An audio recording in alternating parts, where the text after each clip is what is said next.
Čudež na ledu in ko slovensko srce premika ledene gore.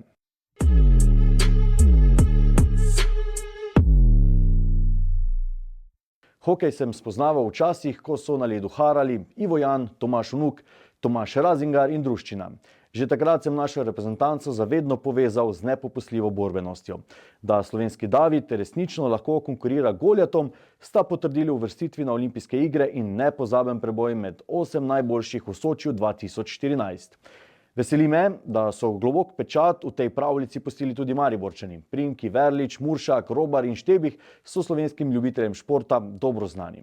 Skorajda iznenada so nas risi na tokratnem svetovnem prvenstvu znova razveselili zmago nad favoriziranimi Čehi. Uspeh, ki meji na čudež.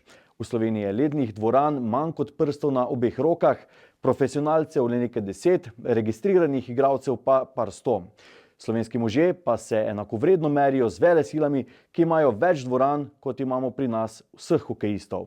In to v letu, ko se je od igranja hokeja poslovil največji med slovenskimi hokejisti Anže Kopitar. Mimogrede, poklon Anžetu Kopitarju. Jedro ekipe so legionarji, doma je profesionalna Le Olimpija, tradicionalne Jesenice se redno soočajo s težavami, ostali klubi delujejo amatersko. A tako kot gre pozdraviti srčno volonterstvo v mariborskem klubu, ki z dobro organizacijo polni dvorano na Taboru, gre slaviti nepopustljivost izbrane vrste iz generacije v generacijo.